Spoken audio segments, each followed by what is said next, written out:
Magandang araw po, welcome po sa aking channel, Love9 TV. Patalasasan po, meron po ba kayong mga properties na napapabayaan or non-performing assets? Plan nyo ibenta, pero wala kayong oras sa pagbenta nito. Kung ito'y pagkakatiwala nyo po sa amin, tawag lang po kayo sa aking numero, usap po tayo, gawin ko po ng video for free. Yes, libre po, wala po kayong babayaran. Tutulungan pa namin kayong mabenta ang inyong property.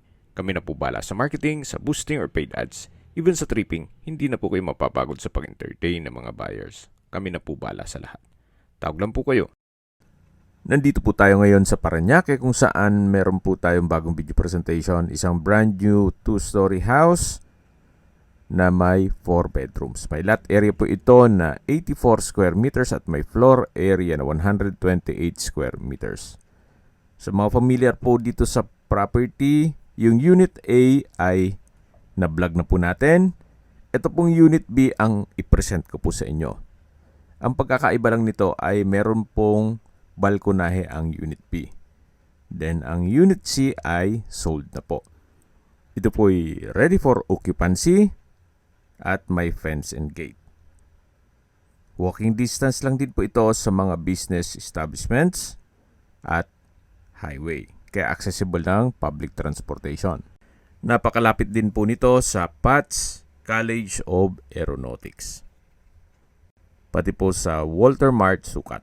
Mamaya po sa dulong parte ng video, pag-usapan natin ang distance, location, at travel time pati presyo nito. At sagot na po ni seller ang transfer of title. Check na po natin. Ito pong garahe ay kakasya ang isang SUV. May pocket garden na rin po. At ito pong fasad ay may flute type wall panel, then customized glass window, then slatted wooden door at smart door lock. Itong main door. Ito naman po yung living area o salas. Naka-tile flooring po ito hanggang sa formal kitchen at dun po sa dulong kwarto. Yan po yung hagdan. Aakyat po tayo dyan mamaya. Ito naman po yung dining area. Halos same floor plan nung Unit A. Meron din po itong formal kitchen. May stainless sink with faucet, range hood, wall-mounted kitchen cabinet, at storage ng kitchen utensils. Meron din pong space para sa refrigerator. May outlet na rin po. Dito naman po sa kabilang side, ito pong may glass wall and door. Ayan naman po yung natural ventilation na kung saan pati po dun sa second floor, hindi po kulob ang second bedroom. Ang kagandahan po dito sa property na to ay may 4 bedrooms at 4 toilet and bath. Yan po yung formal kitchen. At dito naman po yung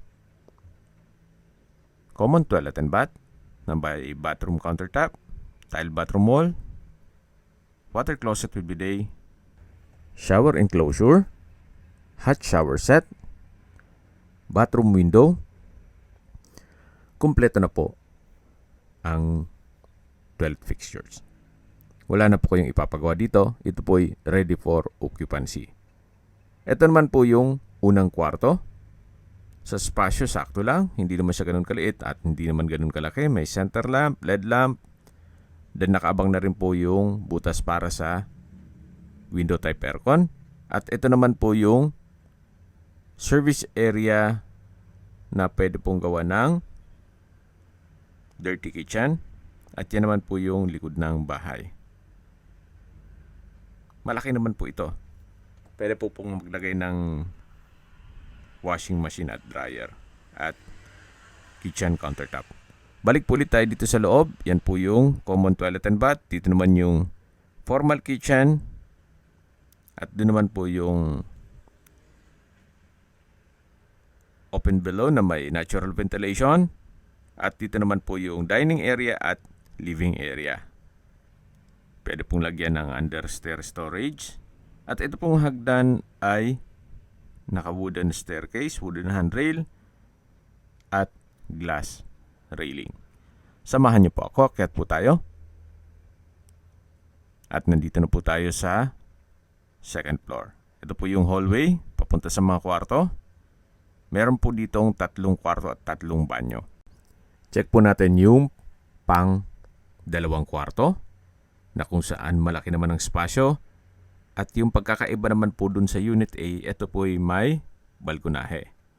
Then naka-glass wall and door. Meron pong LED lights. Meron din pong sariling toilet and bath. Na kumpleto din po ang bathroom fixtures. May hand wash basin, nano block faucet, vanity mirror, bathroom cabinet, water closet with bidet, shower enclosure, overhead shower at hot shower set. Meron din pong bathroom window. Wala naman po dito. Ito po ang inyong magiging kapitbahay. Yan po, tunghayin niyo po ulit itong second bedroom, na kung saan ito'y naka-tile flooring, may mga outlet na rin po, at ito'y naka-wooden door. Balik po ulit tayo dito sa hallway. Ito naman po yung third bedroom, naka-wooden door. Then sa spasyo, sakto lang. Hindi naman siya ganun kaliit at hindi naman ganun kalaki. May outlet, may LED lights, naka-tile flooring. At meron din po itong sariling toilet and bath. Naka-slide door, hand wash basin, water closet with bidet, shower enclosure, hot shower set, overhead shower at bathroom window.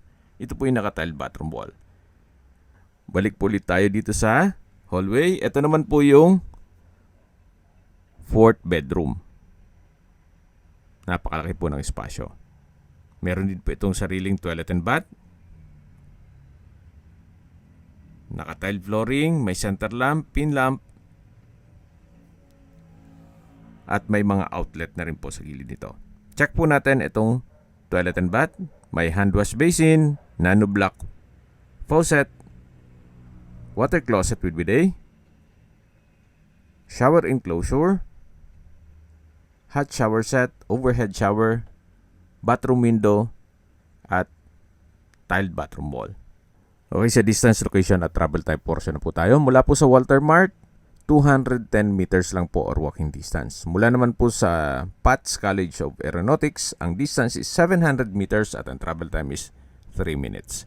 Kaya kung meron man po kayong estudyante sa PATS, yung mga magpipiloto, pwede na po kayo mag-invest muna dito. Then after makagraduate, mataas na po ang value nito, i-resale nyo na. At mula naman po sa SM Hypermarket, Sukat, ang distance is 500 meters at ang travel time is 2 minutes. Mula naman po sa UniHealth Parañaque Hospital, ang distance is 1.6 kilometers at ang travel time is 6 minutes. Mula naman po sa airport or sa Manila, ang distance is 11 kilometers at ang travel time is 25 minutes. Okay, sa presyo na po tayo. Binebenta po ito ni owner sa halagang 9.5 million pesos. Fair deal rin po, gawa ng sagot niya po ang transfer of ownership o sa title at ito ay brand new. 4 bedrooms, 4 toilet and bath, flood-free area at accessible po sa lahat ng business establishments. Kung may mga katanungan po kayo, tawag lang po kayo sa aking numero. At sa mga kababayan naman natin nasa ibang bansa, meron po akong WhatsApp, Viber, Telegram at Signal. Same number lang po, 0917-316-3399. Sa mga nagtatanong naman po ng aming Facebook, meron po aming Facebook page na Nov9TV at Facebook Real Video. Meron din pong TikTok at Instagram. May ibang YouTube channel po kami, the Nov9TV channel, Nov9TV Listings, Nov9TV On The Spot, Nov9TV Updates, at Nov9 TV House Rental. Sana po naibigyan nyo ang video presentation. Paki-like and subscribe na lang po sa aking channel para ma-update din po kayo sa aking future listings. Kung sakali po hanap nyo yung mas malaking sukat ng lupa, meron din po kami ibang listings na pwede nyong pagpilian. Huwag po kayong mag-atubiling tumawag sa amin. Then, let us know your budget para malaman namin kung anong property pwede naming ilog sa inyo. Sa lahat pong viewers, subscriber at nagtiwala po sa amin, salamat po sa suporta. Ingat po kayo lagi at yung pamilya. Maraming salamat po.